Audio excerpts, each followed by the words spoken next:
Web sitene çok hızlı bir şekilde sosyal medya ikonlarını nasıl ekleyebilirsin? Sağ alt, sol alt köşede bulunan WhatsApp, Instagram ikonlarını hemen ekleyelim. Gel bakalım. Şimdi WordPress'in paneline girdik. Okey.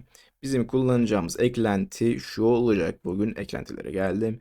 Eklenti yükle deyip buraya ben bir chat'i yazıyorum.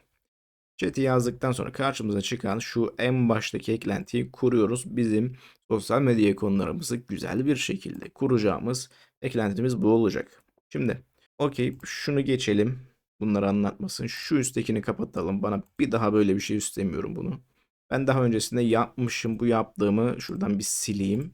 Çünkü en baştan tekrar yapalım. Sen de böyle gözükecek. Create widget diyor. Create widget alanı geldi. Biz buraya yeni bir tane ekle diyelim ve oluşturmaya başlayalım. Standart olarak WhatsApp ve telefonu buraya eklemiş. Hemen sağ tarafta da ön izlememiz mevcut. Sitede nasıl gözükeceği konusunda buradan yardım alabiliriz. Burada istediğimiz kadar 3, 6, 9, 18, 25 tane sosyal medya ikonu var. Bunlardan her birini istiyorsan 25'ini de seç. Ekleyebiliyoruz. Şimdi ben bugün burada ne kullanalım? WhatsApp olsun, telefon okey olsun.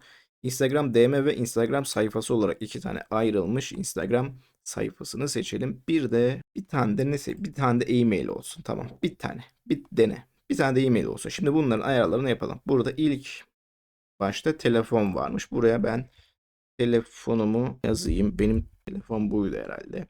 Buradaki önemli noktalardan bir tanesi de bak şu ön izlemeye bakalım. Telefonun üzerine geldiğinde yanda fon yazıyor. Bunlarda da Instagram page falan yazıyor. İngilizce. Bunlar böyle kalmaması gerekiyor. Nasıl düzelteceğim? Burada hemen altında settings var. Settings'e tıkladığımda altta hover text'i burada bulunuyor. Bunu istersem komple kaldırayım. Hiçbir şey yazmasın. İstersem de telefon olarak yazabilirim. Ancak hiçbir şey yazmasın, yani insan girdiğinde bu ikondan anlar diye düşünüyorum. O yüzden bu şekilde bıraktım. Hemen altında WhatsApp. WhatsApp için de yine telefonumu yazalım buraya. Bu şekilde aynı olayı settings'e gelip bu hover text'ini de buradan kaldıracağım. Hiçbirinde hover text yazmasın. Instagram page. Instagram page içinde önüne et koyduktan sonra Instagram adını buraya yazabilirsin. Yine settings'e geldim. Text'ini de kaldırdım. E-mail'i de buraya yazalım. Benim e-mail neydi ya? Info var mıydı bilmiyorum.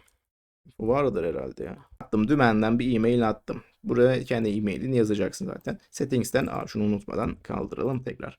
Bu ne?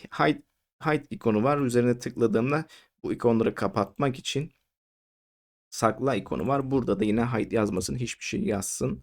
Hiçbir şey mi yazsın? Hiçbir şey yazsın. Bu şekilde düzenleyelim. Sonrasında next diyelim.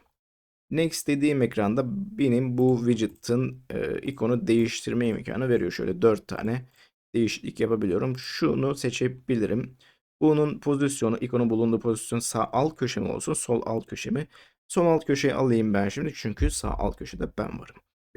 Benim altımda kalmasın. Sol alt köşeye aldık. Okey. Tıklandığında açılacak şekilde ayarlı. Bunun rengini de mordan yeşil, mavi, kırmızı, siyah falan da yapabiliyoruz. Ama burada niye değişiklik gözükmedi? Ama ben gözükse de gözükmese de ben mor olarak kullanmak istiyorum. Çünkü mor benim, sizin değil, benim rengim. Widget'ın size, bunun büyüklüğünü de ayarlayabilirim. Küçük, orta, büyük, daha büyük, çok daha da büyük de olabilir. Ancak ben en küçükte kullanmak istiyorum.